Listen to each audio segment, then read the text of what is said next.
Hello, and thank you for standing by. My name is Tiffany, and I will be your conference operator today.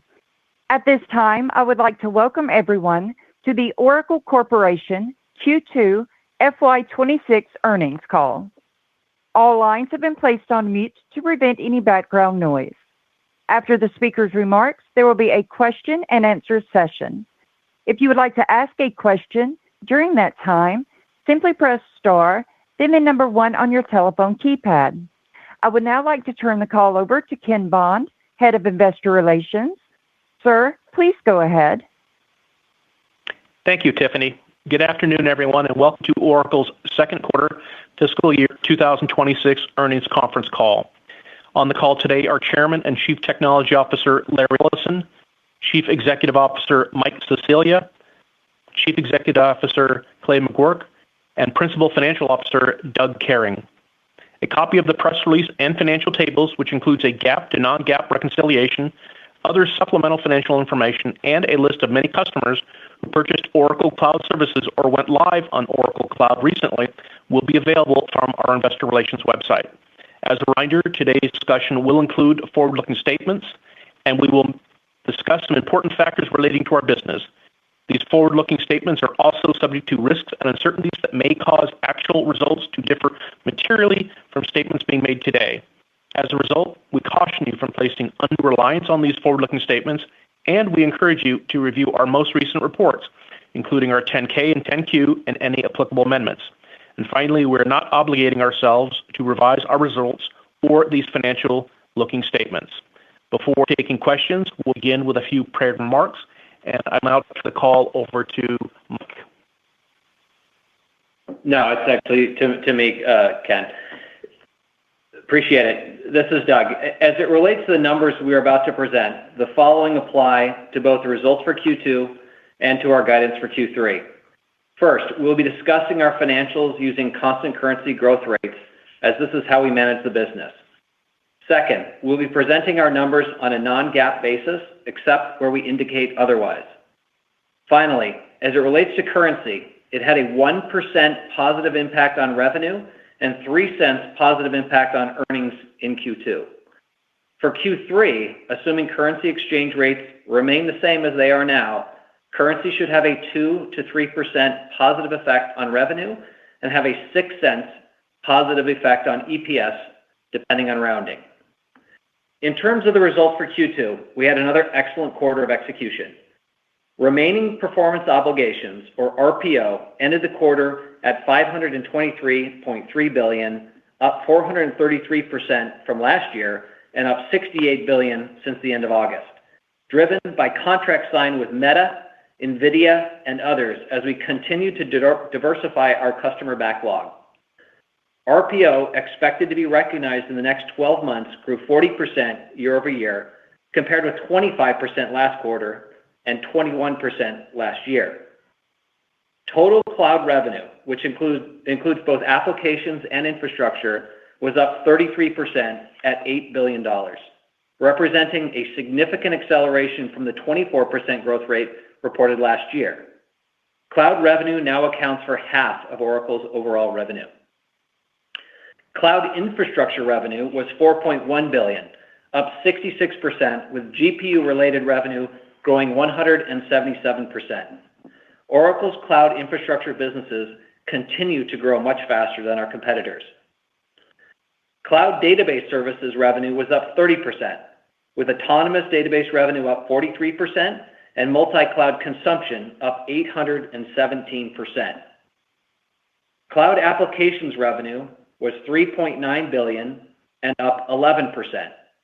Our strategic back-office applications revenue was $2.4 billion and up 16%. As we finish combining our industry-based cloud apps and our Fusion cloud apps under one selling organization in each region across the world, we have been seeing increasing cross-selling synergies that are expected to drive higher cloud applications growth rates in the future. All in, total revenues for the quarter were $16.1 billion, up 13%, and higher than the 9% growth reported in Q2 last year, continuing our trend of accelerating total revenue growth. Operating income grew 8% to $6.7 billion. Non-GAAP EPS was $2.26, up 51%, while GAAP EPS was $2.10, up 86%. We recognized a pre-tax gain of $2.7 billion in the quarter, stemming from the sale of our interest in Ampere. Turning to cash flow. Operating cash flow in Q2 was $2.1 billion, while free cash flow was a negative $10 billion, and CapEx was $12 billion, reflecting the investments being made to support our accelerating growth. As a reminder, the vast majority of our CapEx investments are for revenue-generating equipment that is going into our data centers and not for land, buildings, or power that collectively are covered via leases. Oracle does not pay for these leases until the completed data centers and accompanying utilities are delivered to us. Rather, the equipment CapEx is purchased very late in the data center production cycle, allowing us to quickly convert cash spent into revenues earned as we provision cloud services to our contracted and committed customers. In terms of funding our growth, there are a variety of sources available to us throughout our debt structure in public bond, bank, and private debt markets. In addition, there are other financing options through customers that may bring their own chips to be installed in our data centers, and suppliers who may lease their chips rather than sell them. Both of these options enable Oracle to synchronize our payments with our receipts and borrow substantially less than most people are modeling. As a foundational principle, we expect and are committed to maintaining our investment-grade debt rating. Turning to guidance. Let me start with the impact of the added RPO that occurred in Q2 on our future results. The vast majority of these bookings relate to opportunities where we have near-term capacity available, which means we can convert the added backlog to revenue sooner. The result is we now expect $4 billion of additional revenue in FY27. Our full-year FY26 revenue expectation of $67 billion remains unchanged. However, given the added RPO this quarter that can be monetized quickly starting next year, we now expect fiscal 2026 CapEx will be about $15 billion higher than we forecasted after Q1. Finally, we are confident that our customer backlog is at a healthy level and that we have the operational and financial strength to execute successfully.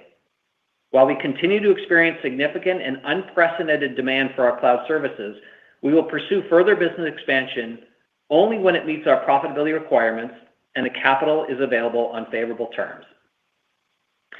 As it relates to specific guidance for Q3, total cloud revenue is expected to grow from 37% to 41% in constant currency, and it's expected to grow from 40% to 44% in USD. Total revenues are expected to grow from 16% to 18% in constant currency, and are expected to grow from 19% to 21% in USD. Non-GAAP EPS is expected to grow between 12% to 14% and be between $1.64 and $1.68 in constant currency, and grow between 16% to 18% and be between $1.70 and $1.74 in USD. And with that, I'll turn it over to Clay. Thank you, Doug. Our infrastructure business has grown at an accelerating 66% year over year. You are well aware of the strong demand for AI infrastructure, but multiple segments across OCI are also contributing to this accelerating growth rate, including cloud natives, dedicated regions, and multi-cloud. Our diversity of capabilities within infrastructure differentiates us from AI infrastructure neoclouds.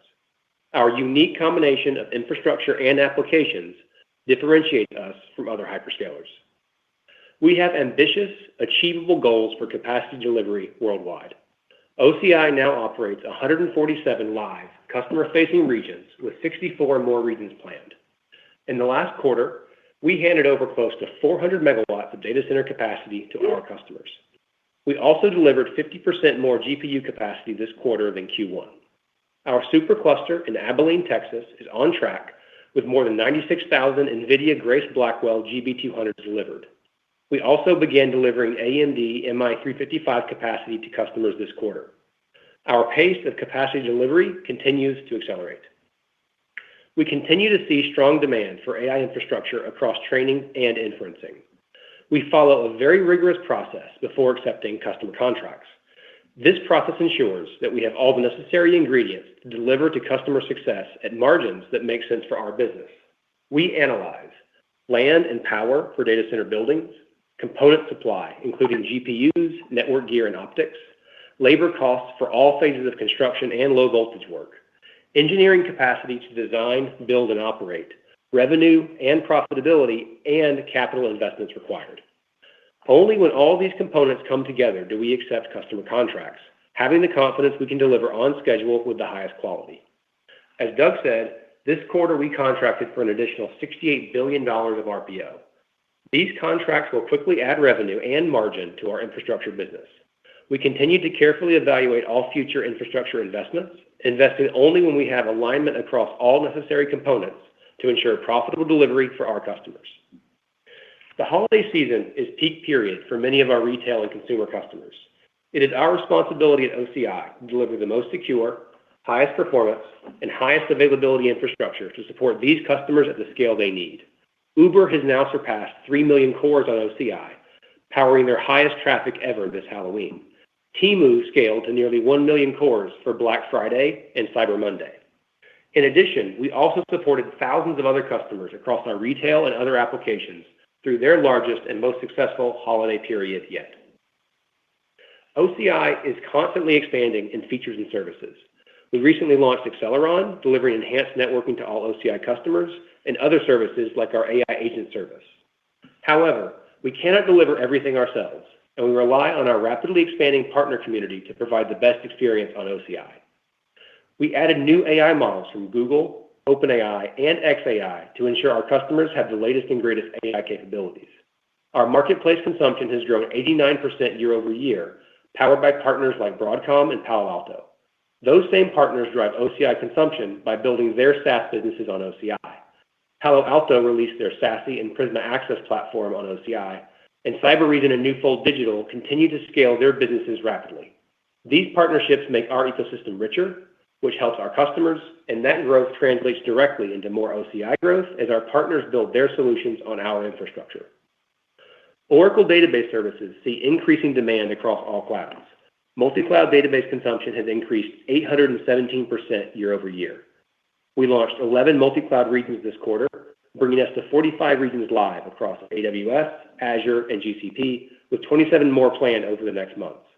We see increasing customer demand with billions in identified pipeline. We launched 2 important programs this quarter for multi-cloud. The first is Multi-Cloud Universal Credits, which enables customers to commit once to Oracle Database Services and use them anywhere in any cloud with the same price and flexibility.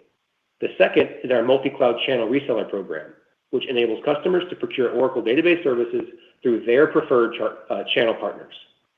We also launched 9 services across the different clouds, such as Oracle Autonomous AI Lakehouse. This combination of the best services, universal availability, consistent and easy pricing and procurement, and partner support is accelerating the adoption of Oracle Database Services across our entire customer base. OCI is the only full cloud available to individual customers. We launched Dedicated Region 25, which provides the full capability of OCI in a tiny 3-rack footprint. OCI is also the only cloud that enables partners to become cloud providers themselves through our Alloy program, and our new footprint is available for all Alloy providers. Dedicated Region and Alloy consumption grew 69% year over year. We launched 1 dedicated region for IFCA Group in Oman, and both NTT Data and SoftBank launched 1 Alloy region each this quarter. This brings our live dedicated regions to 39, with 25 more planned. In summary, the 4 segments of our infrastructure business are growing at incredible rates. This will contribute to a continued acceleration in our infrastructure revenue in the coming quarters. Customers are choosing OCI for its performance-optimized architecture, unrelenting focus on security, consistently low and predictable pricing, and unmatched depth in database and enterprise integrations. Those priorities have been our strategy from the beginning and are the driving force behind this growth. OCI is in a constant state of reinvention, and you can see the value that has for our customers. When you combine our commitment to deliver the best in performance, efficiency, and security With the growing customer demand for cloud infrastructure services we are seeing, I couldn't be more excited about what's coming next. And with that, over to Larry. Thank you very much, Clay. Over the years, Oracle has developed software in three important areas: database, applications, and the Oracle Cloud. We used AI to make our database software and our autonomous software eliminates human labor and human error, thus lowering operating costs and making our systems faster, more reliable, and more secure. Now, with the development of the Oracle AI Database and the Oracle AI Data Platform, we're bringing all three layers of our software stack together to solve another very important problem: enabling the latest and most powerful AI models to do multi-step reasoning on all your private enterprise data while keeping that data private and secure. Training AI models on public data is the largest, fastest growing business in history. AI models reasoning on private data will be an even larger and more valuable business. Oracle databases contain most of the world's high-value private data. Oracle applications also hold huge amounts of exceptionally valuable private data. The Oracle Cloud includes all the top AI models: OpenAI ChatGPT, xAI Grok, Google Gemini, and Meta Llama. Oracle's new database and AI data platform, plus the latest versions of Oracle applications, enables all of those AI models to do multi-step reasoning on your database and application data while keeping that data private and secure. All our database and application customers want to do this because for the first time, they get a unified view of all of their data. AI models can respond to a single inquiry by reasoning across all your databases, all of your applications. By treating all of your data holistically, the combination of AI models plus the Oracle AI Database and AI Data Platform breaks down the walls that isolate and fragment your data. The Oracle AI Data Platform makes all your data accessible to AI models, not just Oracle databases and Oracle applications, the data in Oracle databases and Oracle applications, but data from other databases, cloud storage from any cloud, even data from your own custom applications are accessible to AI models using the Oracle AI Data Platform.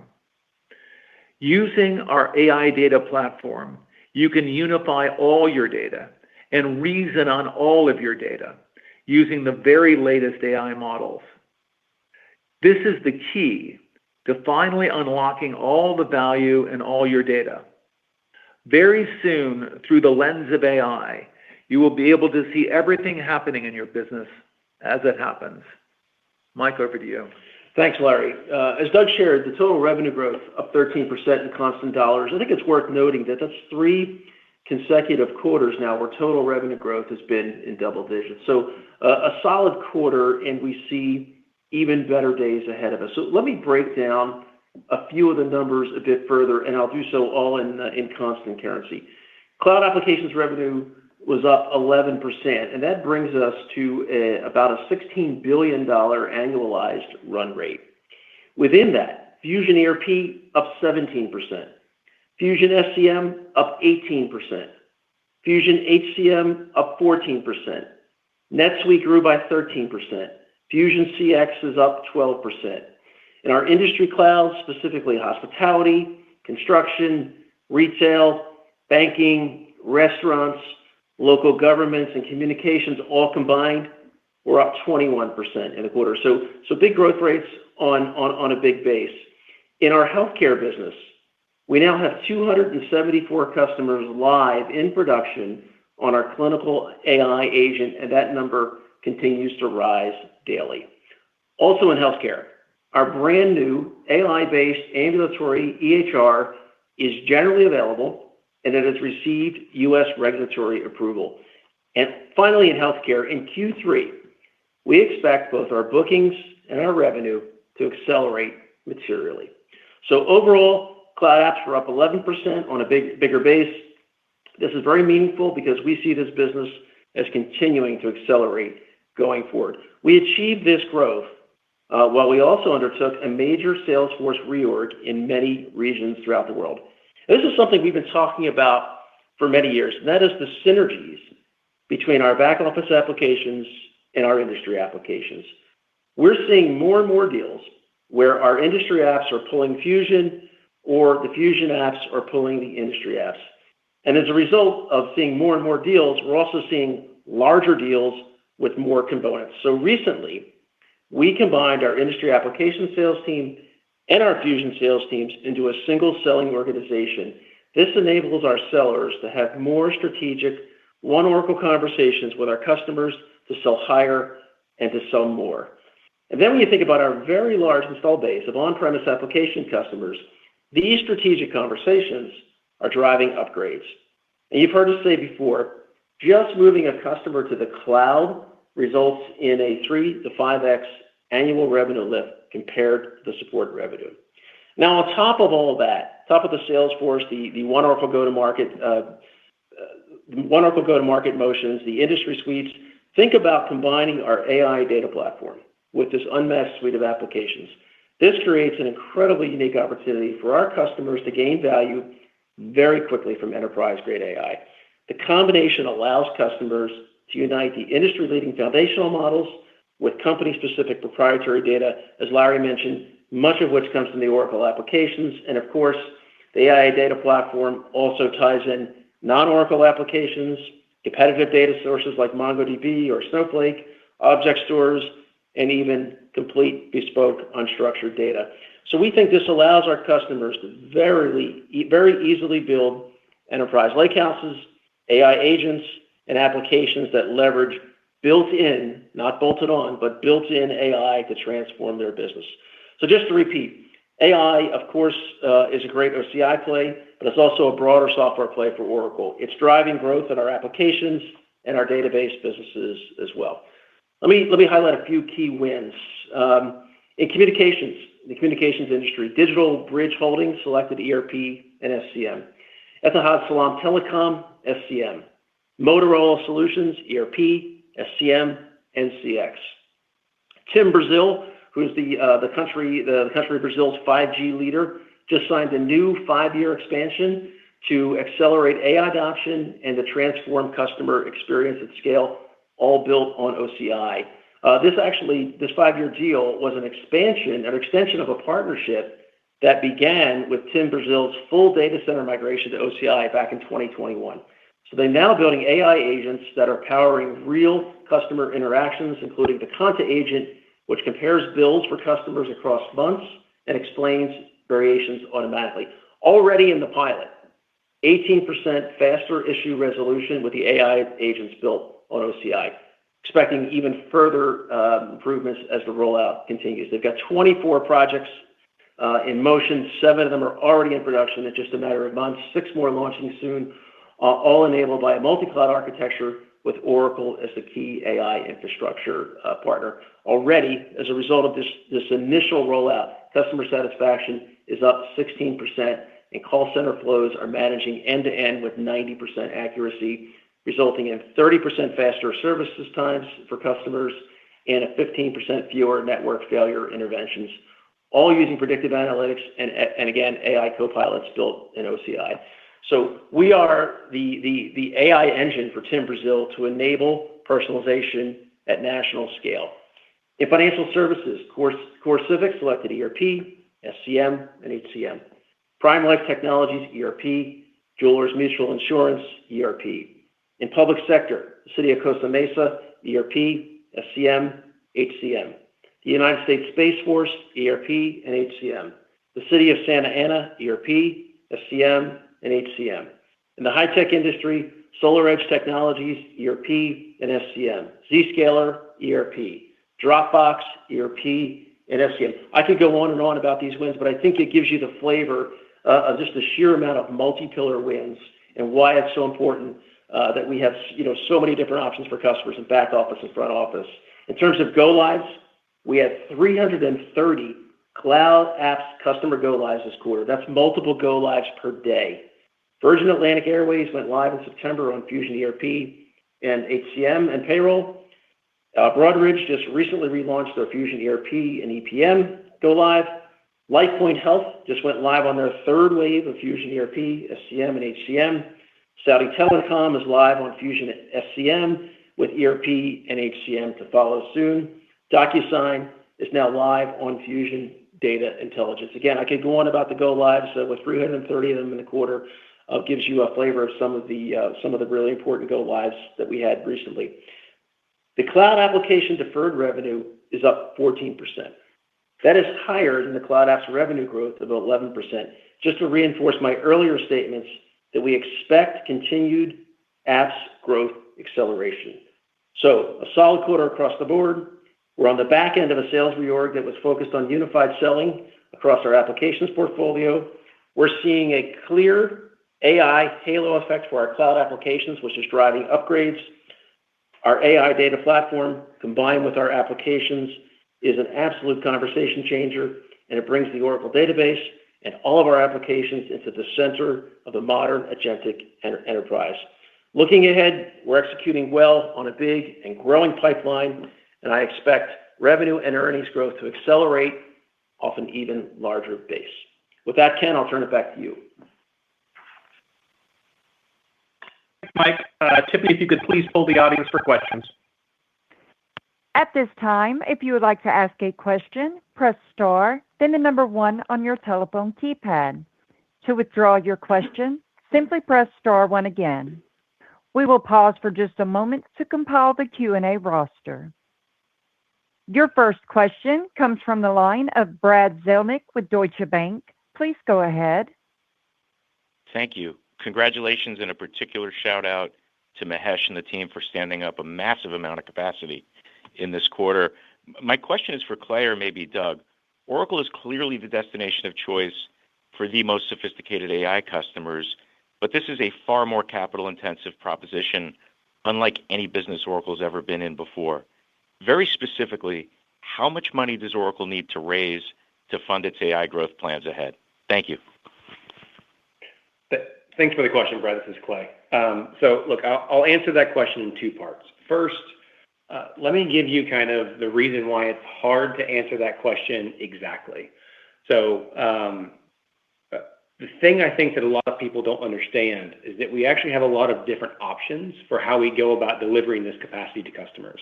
There's obviously the way that people think about it, which is we buy all the hardware up front. And as I talked about at my financial analyst meeting, we don't actually incur any expenses for these large data centers until they're actually operational. So then it goes on to, well, how do you pay and what's the kind of cash flows look like for the stuff that goes into the data center? Well, we have some other interesting models that we've been working on. One of them is that customers can actually bring their own chips. And in those models, Oracle obviously doesn't have to incur any capital expenditures up front for that model. Similarly, we have different models that we're working on with different vendors, where some vendors are actually very interested in a model where they rent their capacity rather than selling that capacity. And as you can imagine, that comes with different cash flow impacts that are favorable and reduce the overall borrowing needs and capital required for Oracle. So as you can imagine, as we look at all of these kind of commitments, we will use a range and a variety of those such that we minimize the overall cost of capital, as well as, in certain cases, we'll be raising our own funds. As part of that, I think it's important that everyone understand that we're committed to maintaining our investment grade debt rating. So now to give you some more specifics, what I would say is we've been reading a lot of analyst reports, and we've read quite a few that show an expectation of upwards of $100 billion for Oracle to go out and kind of complete these build-outs. And based on what we see right now, we expect we will need less, if not substantially less, money raised than that amount to go and fund this build-out. So hopefully that helps answer your question, Brad. It does. Thank you. It's very helpful, and thanks for taking the question. Your next question comes from the line of Ben Brightis with Melius Research. Please go ahead. Hey, guys. Thanks a lot. Appreciate it. Good to speak with you. In light of the answer to that question, the path for OCI margins seems very important to improving the EBITDA and cash flow. So at the analyst meeting, you said margins for AI workloads for OCI would be in the 30 to 40% range over the life of a customer contract. I guess my question is, how long will it take your AI margins across all your OCI data centers to ramp to that level, and what needs to happen to get there? Yeah, thanks for the question, Ben. Look, the answer is it really depends. So the good thing is that, as I mentioned earlier, we don't actually incur any expenses for the data centers until they're actually built and up and running. And then we've highly optimized a process by which we actually put capacity in and then are able to hand that over to customers, which means that the period of time where we're incurring the expenses without that kind of revenue and the gross margin profile that we talked about is really on the order of a couple of months. So in that scenario, that time period is not material. So a couple of months is not a long time. What actually matters much more is the overall mix of the data centers that we have online, right, and how they're growing compared to the total amount that we're scaling across the world. And so I think as we go through this build-out phase, right now we're in a phase of very rapid build-out without the majority of the capacity online. Obviously, the aggregate mix is going to be lower. But as we actually get the majority of this capacity online, and that's really our focus, the best way to improve margins quickly is to actually go out and deliver capacity faster. That ends up very rapidly ensuring that we get to that 30 to 40% gross margin profile for all of the AI data centers. Thanks. Your next question comes from the line of Tyler Radke with Citi. Please go ahead. Yes, thank you for taking the question. And this question's for Larry or Clay. So Oracle has clearly established itself as a leading provider for AI infrastructure to AI labs and in some cases enterprise clients. How are you thinking about the opportunity to sell additional platform services such as database, middleware, other pieces of the portfolio, similar to how we saw cloud providers add that on at the early days of the public cloud space? And what might be some of the similarities or differences that you see with the emerging AI platform as a service market versus the traditional cloud platform as a service market? Thank you. Well, let me start with traditional cloud and traditional Oracle database. I think the biggest change we've made there was to make our database available in everyone's cloud. So you can buy the Oracle database at Google or Amazon. It's available at Microsoft Azure as well as OCI. So that was the first move we made. We call it multi-cloud, and we actually embed OCI data centers within the other clouds. So they get the latest, greatest version of the Oracle database. Second thing we did is we actually converted the Oracle database or added capabilities to the Oracle database to allow you to vectorize all of your data. So it's a vector database. Some people call that an AI database. So it's designed to make data available to models. You can then, once you vectorize your data, you can place AI models on top of that, and the AI models can understand what's in the database and reason with the data that's in the database. So we think that combination of making the data available in our database also accessible by AI models dramatically increases the value of the data. We think that's so far, none of the other large-scale databases have been able to do that. We can do that. Not only we can do that and keep your data secure. That's one of the bigger issues. We have to scale it, keep everything reliable, keep it secure, and we actually have to add all of those capabilities and features to the Oracle database. So that was step two. First, multi-cloud. Second, vectorize all the data and make it accessible by all of the popular AI models. Third step, Well, it's great that we're making the Oracle database data available to these AI models, but companies actually have data that's not stored in an Oracle database, is not stored in an Oracle application. So we built an AI lakehouse we call the AI data platform that actually points to and vectorizes all of your data, whether it's in an object store in different clouds, whether it's a bespoke application, whether it's in another database. It really will take the universe of your data, catalog that data, vectorize it, and allow an LLM to do multi-step reasoning on all of that data. Now, the thing that's really remarkable about that is think about asking one query, asking one question, and the model looks at all of your data. Normally, when you ask a question, you have to direct it to this database or this application. You can't say, look, I'd just like to know who's the next customer I should be selling to. I'm a salesperson in territory. I want to look at all the accounts in my territory, and I want to see who's the best prospect in my territory. Well, that means looking at contractual data. It means looking at publicly available data.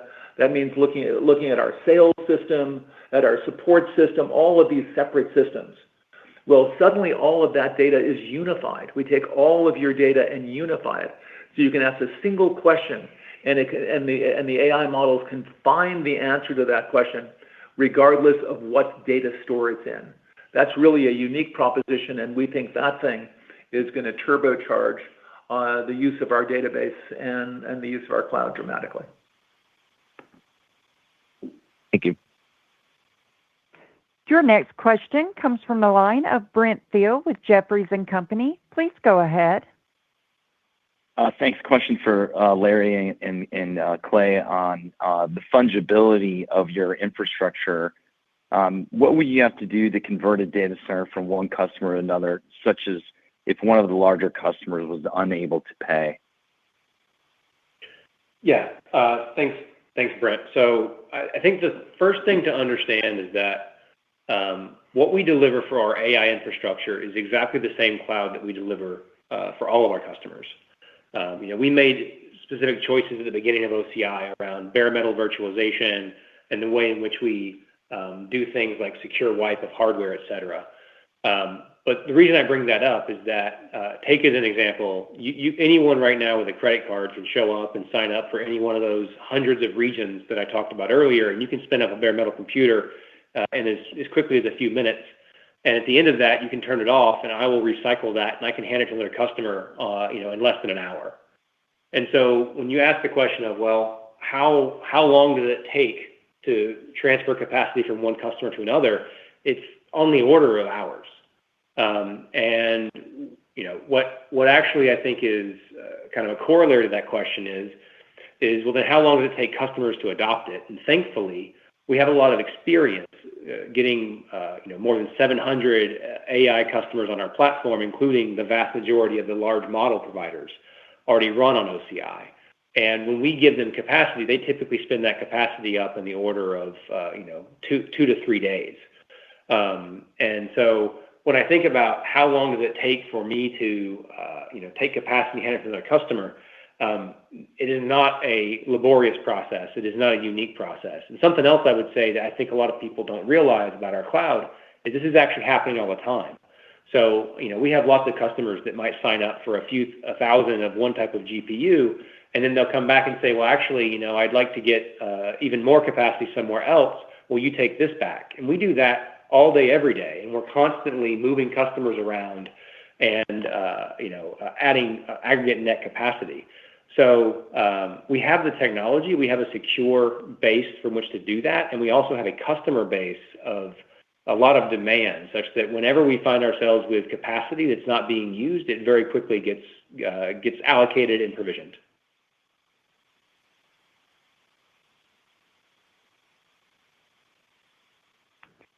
Your next question comes from the line of Mark Moerdler with Sanford Bernstein. Please go ahead. Thank you very much for taking my question, and congrats on the quarter. Doug, you gave some color earlier tonight that I'd like to dig in on. Clay presented a slide at the financial analyst meeting where he showed the revenue and expenses for a single data center. Doug and Clay, can you talk about the cash flow for that same data center, starting with the commitment for the data center and then the hardware, and how that flows into becoming cash flow positive, and then how that rolls up across multiple data centers? Any color would be really appreciated. Sure. Happy to answer, Mark. So as we talked about earlier in this call, it starts with the actual data center itself and the power capacity along with it. And the way in which we structure that is that we incur no cash expenses until that's fully delivered and provisioned and fit for purpose. So then it really comes down to what does the cash flow look like for the capacity that's going inside the data center. And as I talked about earlier, that really depends on kind of the business model and the financial model that we've used for procuring that. In some cases, customers actually want to bring their own hardware, in which case we don't have any capital expense, and it's really around the data center itself, possibly some networking gear, as well as human labor costs. We have other models where vendors want to rent that capacity, in which case those rent payments start when the capacity is provisioned for the customer. And so customer cash flow comes in. We're then taking that cash flow and pushing that out to all of the different suppliers. And then obviously you've got the model where Oracle takes its own cash, pays up front for the hardware, and then puts the capacity in. That's obviously the most cash intensive up front. And then there's a depreciation schedule over the next several years. So it really depends on the exact business and financial model used for each of the data centers. And then you ask, well, how do they layer together? Well, thankfully, they're not. We don't need calculus for this one. Basic arithmetic is enough because they actually just layer on top of each other. So if you have a time schedule for one data center and a time schedule for a second data center, the cash flows add together. And obviously, if a data center comes in sooner, you'll have the expenses as well as the revenue coming in sooner. If a data center moves out, then the expenses and the revenue also move out. That's very helpful. I appreciate it. Your final question comes from John DiFucci with Guggenheim Securities. Please go ahead. Okay, I won't make you kiss my ring. It's actually John DiFucci. Anyway, I'm sorry. Listen, a lot of my questions on infrastructure have already been asked, and they're really important questions because that's a big part. That's your big part of your growth. But I have a question on the applications business.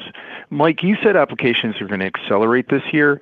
Why the confidence in this business when all your large SaaS peers are seeing just the opposite, where growth is decelerating? Especially because we thought that something similar about Oracle's application business last year, and we didn't really start to see it until the fourth quarter. We've heard some things in the field around One Oracle, your go-to-market motion, where apps and infrastructure are more combined versus separate. And you also talked about combining vertical and horizontal apps teams here. Is that it? Is it mostly go-to-market? Is there something more about the products or something else that we should be thinking about? Thank you. Well, thanks for the question, Dad. First, I think it's a combination of things, but let me just start with what I think is happening in the industry. All of our competitors are largely in the best-of-breed business because they're not in the applications business in totality. They're not in the back office business. They're not in the industry business, and they're not in everything in between. They're not in the front of the house, the back of the house, and the middle of the house. We are the only applications company in the world that's selling complete application suites. Then you add in baked-in AI, the AI halo, baked-in AI right into our application. So we're over 400 AI features live in Fusion already. I mentioned 274 customers live on our clinical AI agent. The go-lives for these clinical AI agents, which are a new breed of SaaS applications for us, are measured in a matter of weeks. And you're looking at an industry like healthcare where it would take months or years to get anything done of that magnitude. Weeks. And by the way, John, the customers are implementing these things all by themselves. They don't need us to help them. You just roll them out and they work. So we're in the applications industry suite business. We're building AI into our back office applications, our front office applications, and we are building applications that are also AI agents themselves. are in fact AI agents. That's why you see the growth rates in our industry applications of 21% in the quarter. Our Fusion ERP is up 17%, SCM up 18%, HCM up 14%, CX up 12%. Again, all on a bigger base. Then I think the next piece of this is you add in the AI data platform. So if you'd like an industry suite of applications, then you'd like to create your own AI agents, you'd like to create and unlock your own enterprise data on top of it all, we are the only all of those ingredients for a customer. And I think as you look at customers, tiring of spend on best of breed because the integration costs are so high, and it's hard to bolt AI onto all of that because you're actually not retiring anything in the process. We're in a very unique position. And I think we're starting to see it in the numbers too, John, with the deferred revenue for apps growing at 14% now, faster than the in-quarter revenue growth of 11%. For all those reasons, I'm optimistic on our apps business going forward that it's a continued growth engine for Oracle. Thank you, Mike. As you were talking, it sort of clarified in my mind. When I think of One Oracle, I thought of it when I started to hear about it as a go-to-market motion, but it's more than that. It's actually a product thing too. It's everything. So thanks a lot. Thank you. Thank you, John. A telephonic replay of this conference call will be available for 24 hours on our investor relations website. Thank you for joining us today. And with that, I'll now turn the call back to Tiffany for closing. Ladies and gentlemen, this concludes today's call. Thank you all for joining. You may now disconnect.